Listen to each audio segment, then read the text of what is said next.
but to know our Dharma, to know what our path is, so that we can live that. Dharma, in a very real way, supports, even parallels, we might say, the path of Kriya Yoga.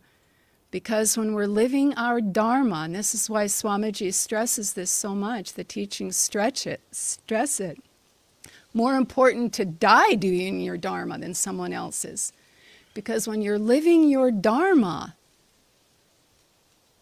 just like in Kriya, the molecules in your being align themselves in a north-south polarity, and that channel is focused, and the energy rises. When we're living our Dharma, when we're trying to do something else, wandering over here, going over there, around and around and around, there's a friction. And we experience that friction. We experience that disharmony because things aren't right. Things aren't in alignment. That's how we know. Your Dharma isn't necessarily easy when you find it. And why would it be? If we're here for liberation, if we're here to grow spiritually, well, there's some work that needs to be done, right? There's some growth that needs to be happen. So even though you know your Dharma, there's certainly going to be rough spots, but there's going to be that alignment, just like there is in the practice of Kriya. And it's so important to know what that path, many dharmas, many paths. This is another level of the teaching this morning. And we need to know what our own is and do it dynamically. There's many great things to do in the world, and if it's your Dharma to be in the trenches and go after some cause in the greater world, by all means do it. You'll have to do it. It'll chase you around. It'll haunt you. It's yours. But if it's your Dharma to live in community, if it's your Dharma to live in immediate spiritual proximity and environment, then use too that blessing to its fullest and share it with others. Give it to others in your prayer, in your meditations. Make your Dharma, whatever it is, dynamic and have the courage to follow it. Il y a d'innombrables éons. Notre mission était sacrée. Tu nous avais chargés d'apprendre de grandes leçons de la vie. Être fécond dans les dons que tu nous avais donnés, les étendre et les multiplier. Hélas, nous avons abandonné notre mission. Au lieu de cela, nous avons accumulé égoïstement pour nous-mêmes, et la sagesse ne nous est pas venue quand à maintes reprises nous avons tout perdu. Pour le jeune oiseau, en vol pour la première fois, il se réjouit de sa nouvelle force. Il commence à penser: que serais-je fou de partager ma force avec quelqu'un d'autre? Qu'est-ce que la sagesse, sinon de garder ce qui est mien pour moi-même? Et ainsi, comme cet oiseau, nous sommes entrés dans la deuxième étape du long voyage de l'âme loin de sa demeure en Dieu. L'étape appelée la révolte.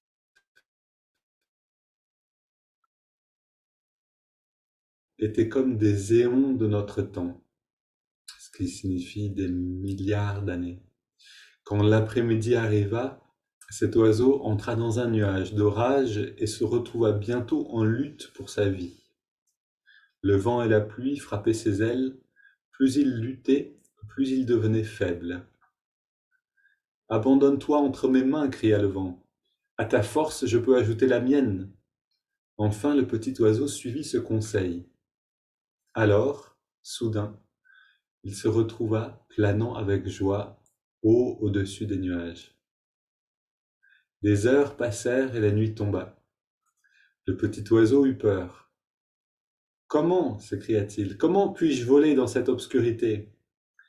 La nuit chuchota, « Ne crains rien, car voici, la paix t'attend dans l'inconnu. Abandonne-toi à moi et ta force sera renouvelée. » Et après un certain temps, le petit rebelle se rendit, s'abandonna et trouva le conseil de la nuit et trouvera que le conseil de la nuit était vrai. Et la pluie, le ciel et les champs chantaient tous ensemble. Vois, ta propre force de vol n'a jamais été la tienne. Regarde la source de tout pouvoir, de toute force, si tu veux vaincre la peur et la faiblesse. Et l'oiseau demanda, où puis-je trouver cette source? Et on lui répondit, cherche-la dans les profondeurs les plus lointaines de l'être, en ton propre soi. Ainsi, graduellement, l'oiseau entra dans cette troisième étape du voyage, appelée la quête.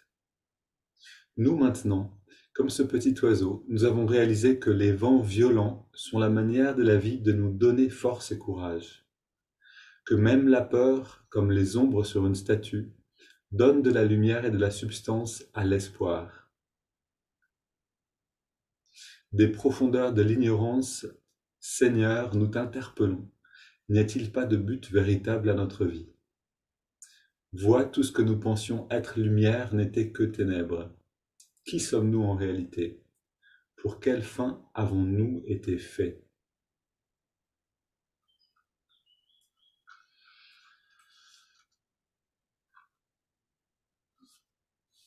Ok, voilà, c'est une introduction à notre satsang d'aujourd'hui. Donc, satsang est petit groupe, on va avoir l'occasion de parler ensemble, qui est donc sur le thème, c'est donc notre mission en fait. On a parlé la semaine dernière de la mission de Yogananda dans l'Ouest, de la mission de cette lignée, et toujours dans cette idée de faire le lien avec nous-mêmes.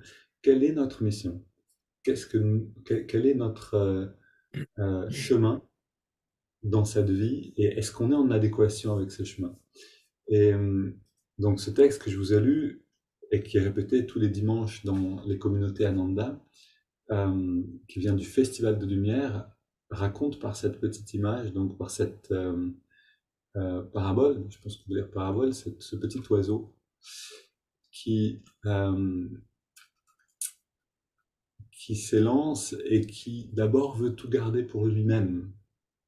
Et puis il est tellement secoué par la vie qu'il est obligé de s'abandonner. Et donc voilà, dans toute cette histoire, il y a cette sagesse qui est assez transparente, et qui définit aussi que dans notre vie, à chacun, on passe par ces différentes étapes. C'est-à-dire, on est quelque part, on grandit, et naturellement, on va avoir envie d'aller faire les plaisirs du monde, c'est-à-dire découvrir le monde et tout ce que le monde a à nous offrir, naturel. C'est une des étapes de ce voyage. Et puis un jour, à un moment donné dans notre vie, on se dit, mais est-ce qu'il n'y a pas quelque chose de plus? Et euh, donc, ce quelque chose de plus, qu'est-ce que c'est? C'est la question qui se pose. Est-ce qu'on se dit oui, il y a quelque chose de plus peut-être, ou est-ce qu'on se pose vraiment la question, qu'est-ce que c'est que je suis censé vivre dans cette vie? Donc voilà, on va explorer ça aujourd'hui. Ce que je vous propose, c'est un petit moment de pratique euh, avant d'aller dans les petits groupes. Je vais aussi, oui, c'est ça que je voulais faire aussi d'ailleurs avant la pratique. Donc d'abord, bienvenue à tous ceux qui nous ont rejoints entre. Merci Antoine d'être venu avec nous. Ça fait plaisir de te voir. Lizzie, tu es avec nous aussi. C'est nos derniers webinaires. Enfin, la semaine prochaine sera le dernier avant que je parte un peu en Inde. Donc, profitons de ces moments ensemble. Ça ne veut pas dire que vous ne vous retrouverez pas sans moi. On va essayer d'organiser quelque chose quand même. Mais oui, avant de rentrer dans la pratique, puis la thématique, juste il y a alors, Stéphanie n'est pas là, c'est pas grave. Je vais quand même prendre un petit instant pour regarder.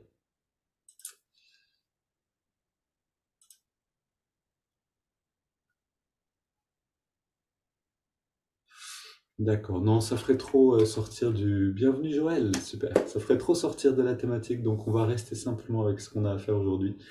Et puis, je répondrai à cette question de Stéphanie une autre fois, qui est une question intéressante, mais pour une autre fois. Donc on va commencer simplement en étirant le dos, on inspire, on entrelace les doigts.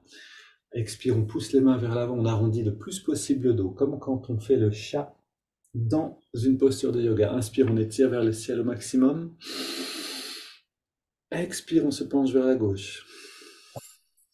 Voilà, on commence toujours par le corps. On inspire, on revient au centre, on étire vers le ciel le plus possible. Expire, on se penche vers la droite, lentement, et on vient au centre. Inspire, puis on se tourne vers la gauche à l'expire, et on pose les mains.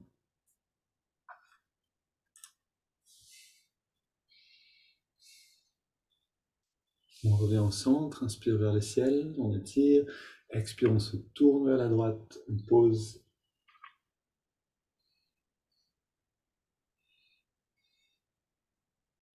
Et retour au centre. Voilà, on va poser les mains derrière.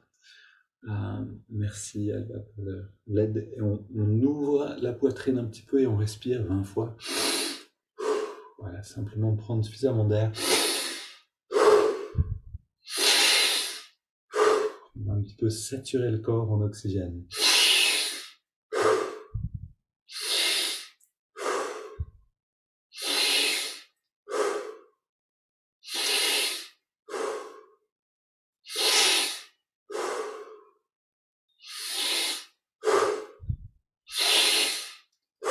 Les 10 dernières, on augmente un peu l'amplitude.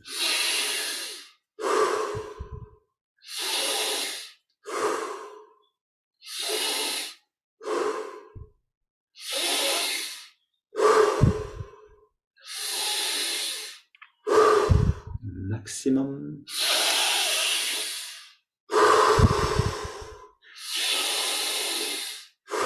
Trois dernières.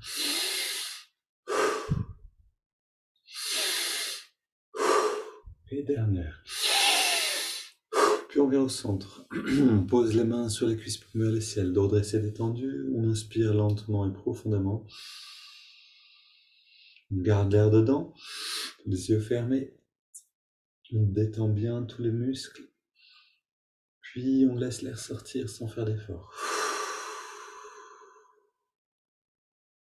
On arrête simplement de respirer et on plonge dans les sensations intérieures.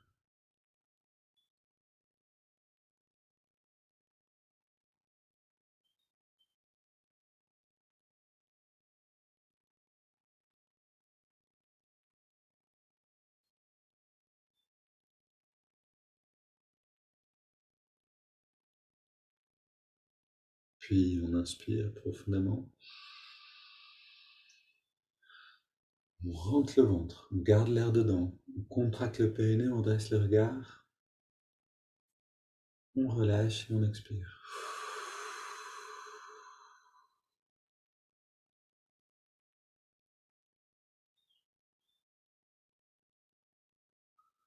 Quelques secondes pour ressentir.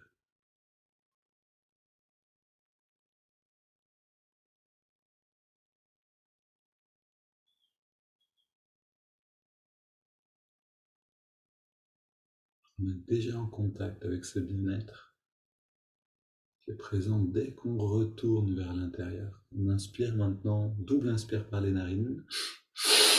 On garde l'air dedans, on contracte tous les muscles du corps. Et on expire, on relâche tout. On recommence progressivement jusqu'au maximum d'intensité.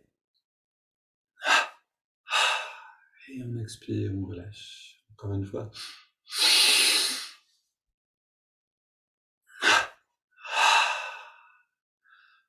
Et encore.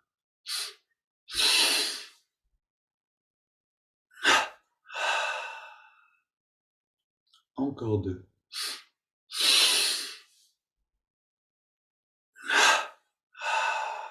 Alors on veut vraiment ressentir la chaleur qui vient dans le corps. Encore une.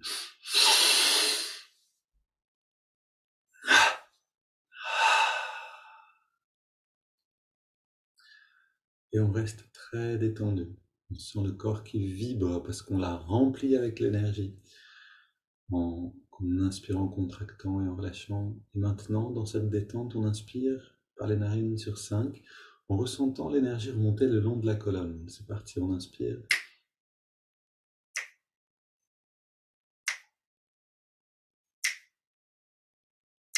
On garde l'air dedans, toute l'attention à la jonction des sourcils. On attire l'énergie à cet endroit-là. Et puis on expire.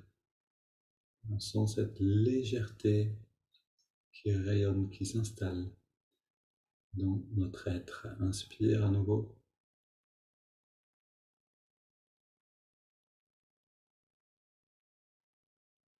Garde l'air dedans.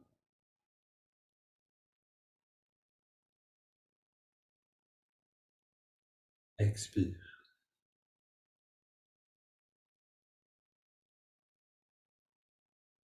Essayons bien de sentir chaque partie de la colonne. On inspire maintenant.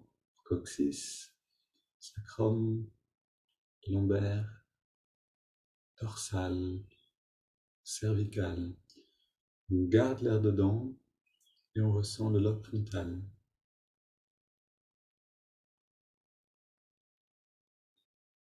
Expire.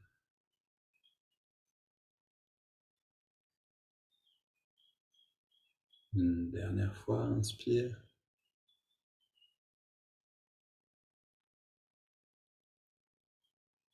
On retient le souffle.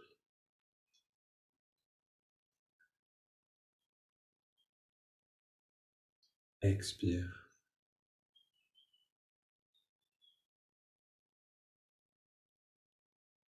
Puis on prend une inspiration profonde et on laisse l'air aller venir. C'est le corps qui respire de lui-même.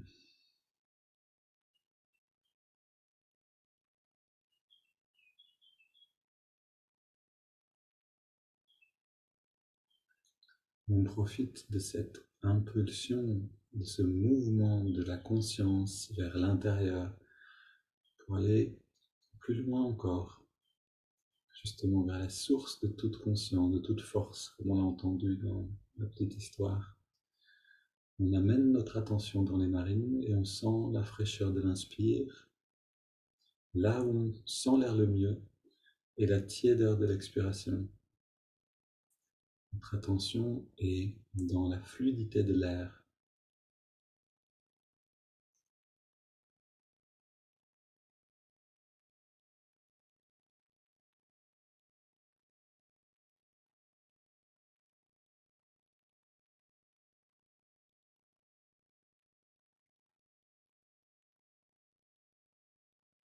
Et en 5 respirations, on entre entièrement dans le souffle, comme on s'immergerait dans une rivière.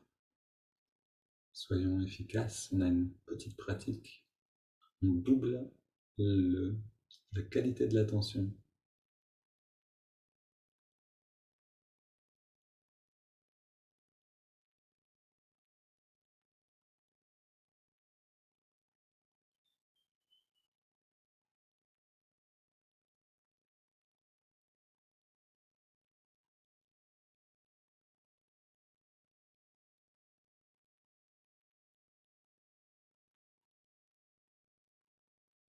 Et maintenant qu'on est dans le souffle, on, on ajoute le mouvement de l'index de la main droite qui nous amène dans la détente nécessaire au retrait des sens.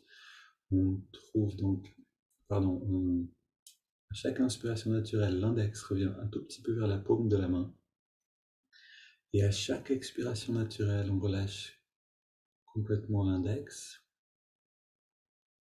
On détend surtout en même temps tous les muscles du corps. Donc à chaque expiration, on relâche un peu plus.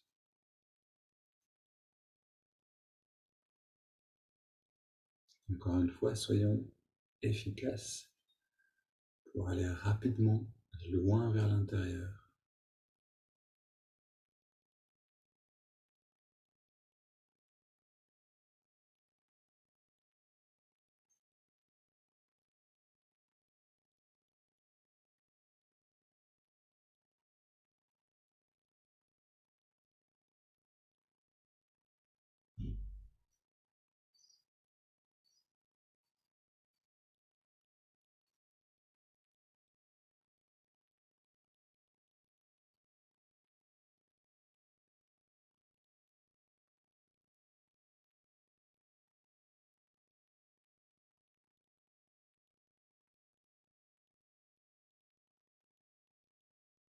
On ajoute maintenant le mantra Hong So. Om qui accompagne chaque inspiration naturelle. So, chaque expiration naturelle.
Puis on prend une inspiration profonde. On expire en 3 fois. On reste simplement sans respirer quelques secondes.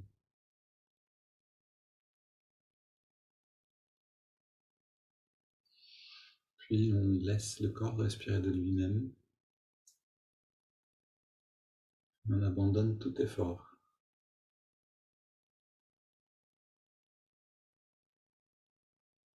On est simplement présent.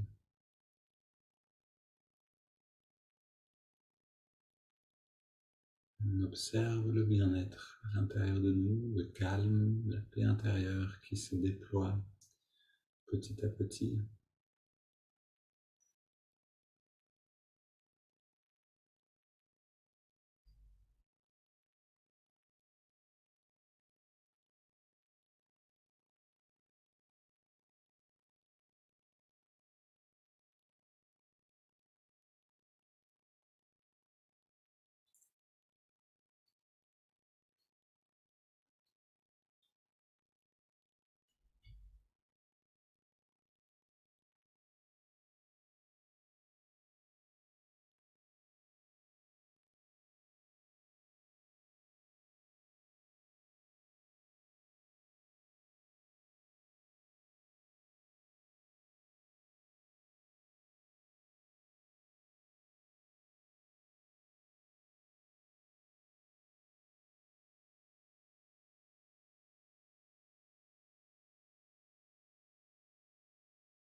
Ok, puis on prend une grande inspire à nouveau. Voilà, et doucement, on reprend le contact avec l'extérieur, tout en gardant cette qualité-là.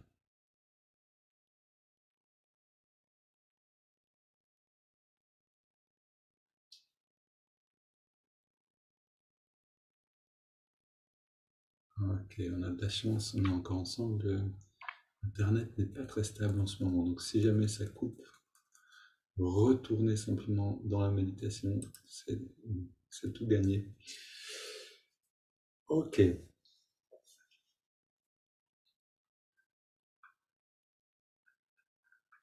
donc juste quelques mots pour introduire ce moment d'échange, euh, savoir de quoi on parle aujourd'hui. Et donc la mission, en fait, la mission de vie, c'est-à-dire qu'est-ce qu'on est venu faire dans cette vie-là? Est-ce qu'on est en adéquation? Est-ce qu'on est en harmonie avec cette mission? Et ici, donc, Un terme qui va nous aider, c'est dharma. Donc le dharma et le karma sont déjà c'est des mots qui se ressemblent beaucoup, mais sont extrêmement, enfin, ont beaucoup en commun. C'est-à-dire que pour quelqu'un comme Yogananda, comme Amma, comme euh, Jésus, le mot karma n'est plus, il n'y a plus de karma, c'est-à-dire il n'y a plus la nécessité, il n'y a plus d'attachement à la terre et aux besoins. Donc, il n'y a plus de besoin de se réincarner pour réaliser les désirs, en fait. Puisque c'est pour ça qu'on retourne constamment ici, c'est que c'est la force des désirs qui nous garde attachés à cette dimension de l'existence. Et on peut penser qu'on n'a plus de désir, mais souvent c'est réprimé à l'intérieur de nous des choses dont on n'est pas conscient et qui vont nous rappeler ici. Maintenant, quand quelqu'un, donc n'a plus, quand une âme n'a plus la nécessité de revenir, elle est entièrement dans une mission. C'est-à-dire que là, quand on parle de la mission de Yogananda, la mission de cette lignée, par exemple, c'est vraiment une mission pour l'humanité. C'est-à-dire que ces âmes s'incarnent. On peut voir ça très bien avec Amma, par exemple, qui, dès son enfance, était à donner, en fait, à donner toute sa vie pour le bien des autres. Elle avait elle-même pas de désir. Son seul désir, c'était d'aider. Donc cette manière, en fait, de, de, de, d'agir dans le monde est très particulière. On ne peut pas vraiment, nous, se comparer ou essayer de voir notre vie dans la même lumière. Ce serait trop écarté. Nous, on a encore un certain karma, on a encore des expériences à faire pour grandir spirituellement, pour apprendre, et on a aussi encore des aversions et des répulsions, c'est-à-dire ce qu'on n'aime pas. Donc tout ça, c'est en fait l'expression visible de nos désirs. C'est l'expression la plus superficielle finalement du fait qu'on a des désirs et qu'on est encore assujetti à ce qui nous plaît et ce qui ne nous plaît pas. Maintenant, euh, et ça c'est quelque chose qu'on entend aussi si on s'intéresse un petit peu aux expériences de proches morts, vous avez ce témoignage qui revient constamment. J'ai vu toute ma vie, donc cette récapitulation de toute la vie très rapidement ou dans un moment qui n'est pas temporel.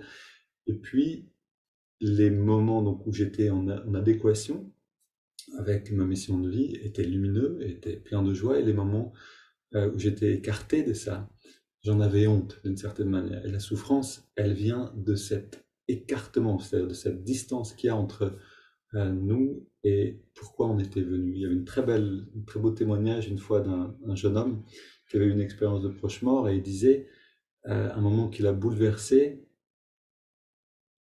de lumière, parce qu'il a vu la lumière qu'il y avait dans ce moment-là, c'était simplement un jour, donc je parle de son expérience de récapitulation de la vie. Donc il est mort, hein, il est parti, hein, il a quitté son corps un instant, il est arrivé dans cet endroit où on revoit la vie, et puis il y a ce moment-là dans sa vie qui était particulièrement lumineux. Et ce moment, c'était simplement qu'un jour, sa petite amie revient du travail, et qu'il savait qu'elle serait fatiguée, elle aurait froid, c'était en hiver, et il lui a préparé un bain chaud. Et c'est tout. Et il a rempli sa mission à ce moment-là. Et donc, pour nous, voilà, les choses sont plus simples. C'est ça que je veux dire aussi, c'est qu'on n'est pas forcément là pour changer la planète, pour sauver la planète, pour transformer la conscience du monde d'une manière très spectaculaire. Mais si on est aussi là pour le faire, mais dans des petites actions. C'est-à-dire que si on fait chacun notre part de colibri, ça c'est une belle image aussi, le monde change. Et finalement, on va, comment on dit, anstecken, on va contagionner, on va rendre par cette contagion de la joie, en fait, d'être sur le bon chemin, sur notre chemin, on va aider chacun à faire de même. Et donc là, il y a une vraie révolution qui peut se passer. Donc oui, on peut tout à fait aider, mais ce ne sera pas avec la même manière. C'est-à-dire qu'on a nos leçons à apprendre, on a besoin de grandir spirituellement, et en apprenant nos leçons, on accomplit ce pourquoi on est ici. C'est-à-dire on grandit et on amène les gens autour de nous à grandir, nos proches, nos amis, etc. Donc voilà, ce thème, en fait, la mission, elle transparaît bien dans le terme sanskrit, le dharma. Le dharma, c'est à la fois, en fait, ça vient de la racine, le mot dar, c'est-à-dire D-H-R, et même pas de consonne dedans. Mais ce mot en sanskrit signifie simplement ce qui supporte, ce qui élève. Et le mot dharma, c'est cela qui supporte et qui élève. Donc cette énergie ou cette conscience, cette force plus exactement, qui élève et qui supporte. Et donc quand on est dans le dharma, on est dans cette force-là. Quand on est dans cette force, nos molécules, comme vous l'avez entendu dans la vidéo d'introduction, exactement comme dans le kriya, s'alignent. C'est-à-dire qu'on n'est plus pris par les tentations, les désirs, on va dire, les choses qui nous hypnotisent dans le monde. Et on a tous nos hypnoses, on a tous nos psychoses, dit Yogananda. Il dit que la psychose, elle est commune, on est tous dans cette hypnose du monde. Mais quand on est dans notre dharma, on se rassemble et petit à petit, on se libère de cette hypnose pour aller vers vraiment ce qui nous élève. Donc, oui, une phrase de la Bhagavad Gita que je vous cite ici, mieux vaut vivre sa propre loi d'action, même imparfaite, donc autrement dit, mieux vaut être dans son dharma personnel que de vivre la loi de quelqu'un d'autre, même bien appliquée, que de vivre en fait le dharma de quelqu'un d'autre ou d'une société, etc. On encourt, on n'encourt pas le péché, c'est-à-dire on n'est pas dans l'erreur, dans le manque de la cible, si on reprend cette image, quand on agit selon la loi de sa propre nature, c'est-à-dire de son dharma personnel. Donc ça, c'est ce qu'on appelle svadharma. Svadharma, c'est le dharma personnel. Et donc, voilà, c'est vraiment ce dont on va parler aujourd'hui, c'est qu'est-ce que c'est mon dharma? Alors, le dharma, il a plusieurs sens. C'est à la fois cette force qui soutient, c'est à la fois les lois de la nature, les lois de la vie. C'est aussi les différents rôles qu'on joue. Et c'est cette dimension qui nous intéresse. C'est, par exemple, quand je vis ici, on est deux, avec Alba, on vit dans la même maison. Est-ce que ma contribution au bien-être, de la propreté, etc., est-ce que je joue ce rôle-là? Est-ce que je le joue bien? Est-ce que ce dharma, je peux l'accomplir, le vivre entièrement? Et si c'est le cas, tout le reste va être plus facile, parce que ce qui est à l'intérieur rayonne vers l'extérieur, etc. Mais ça peut être donc simplement dans le rôle que j'ai en tant que, on va dire, colocataire, enfin en tant que couple ici, vivre dans le même endroit. Ça peut être aussi quelle est ma mission de vie, c'est-à-dire quel est mon rapport avec le monde, qu'est-ce que je suis censé donner au monde, est-ce que je suis en adéquation avec ça, est-ce que j'essaye de l'être, euh, et est-ce que ça me fait grandir. Donc il y a vraiment différentes manières de parler de la chose.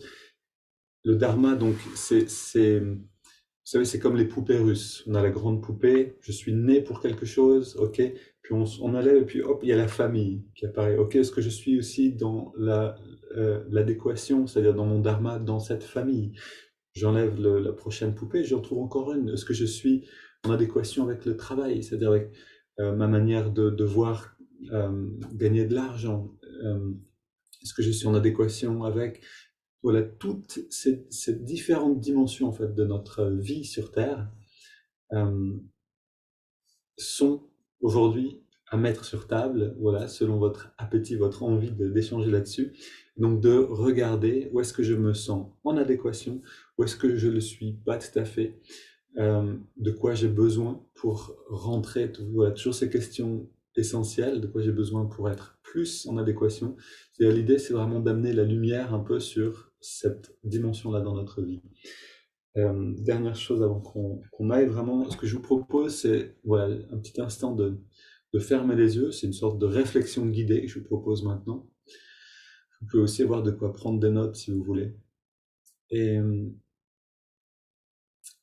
voilà, prendre le temps de on est encore dans le bain de cette intériorité de la pratique juste avant, donc on ferme les yeux, on est déjà dans le bien-être ici, et puis on prend un petit peu de la distance, on s'élève au-dessus de nous-mêmes, vraiment au-dessus de cette maison dans laquelle on est, au-dessus de notre vie en réalité, et on voit l'endroit où on est né, les endroits où on a grandi, l'endroit où on a travaillé, les endroits, l'endroit où on est maintenant, les personnes qu'on a rencontrées.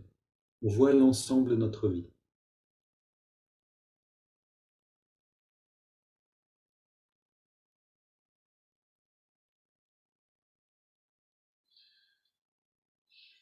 Et on observe, est-ce que la vie, est-ce que notre vie nous semble nous amener dans une direction précise,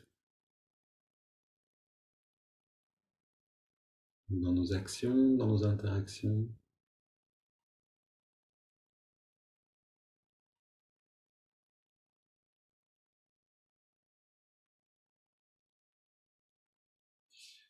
En observant de loin de cette manière, si je devais donner un titre à cette vie, à ce rôle que je suis venu jouer pour quelques années, c'est-à-dire pour une vie tout entière, une incarnation, qu'est-ce que je donnerais comme nom à cette vie-là, à ce film? Yolanda appelle un film cosmique, le rôle qu'on est en train de jouer.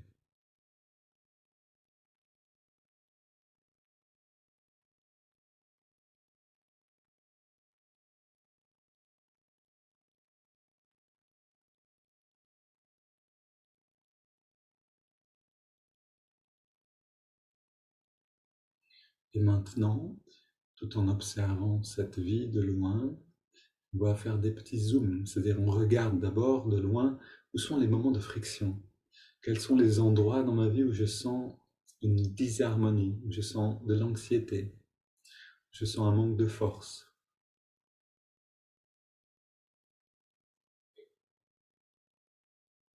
Ces endroits-là sont les leçons que j'ai besoin d'apprendre. Je leur donne un nom aussi. Si j'en vois deux ou trois, je leur donne un nom.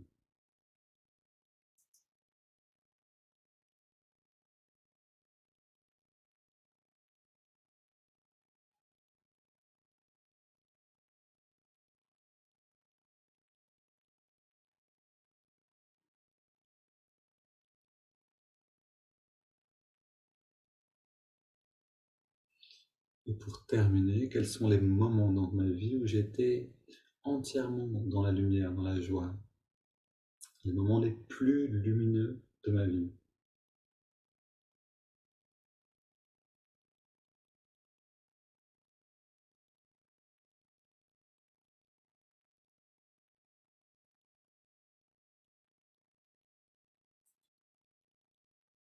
Et ces moments-là aussi, je leur donne un nom.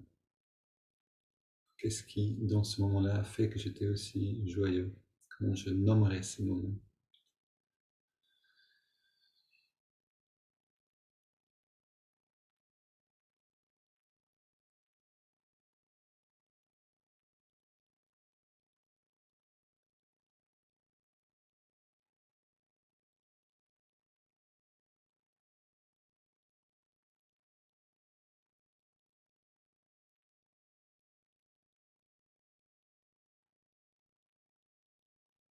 Ok.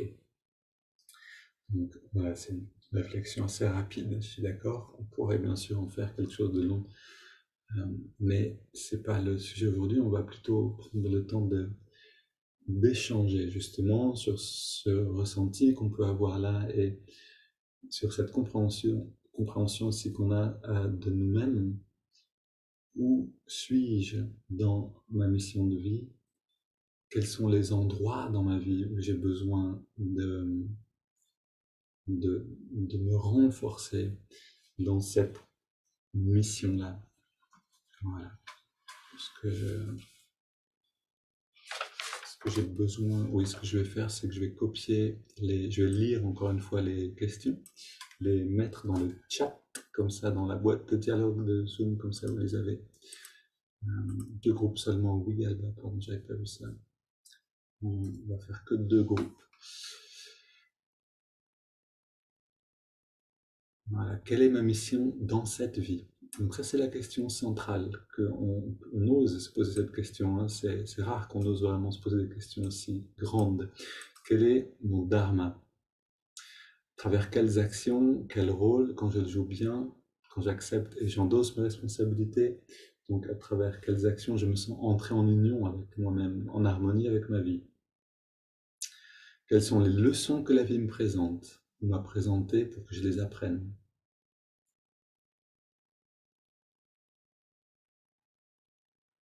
Et enfin, quelle est la leçon que je suis en train d'apprendre en ce moment même? La vie est toujours à nous donner un nouvel épisode. Vous savez, on est en train d'apprendre quelque chose.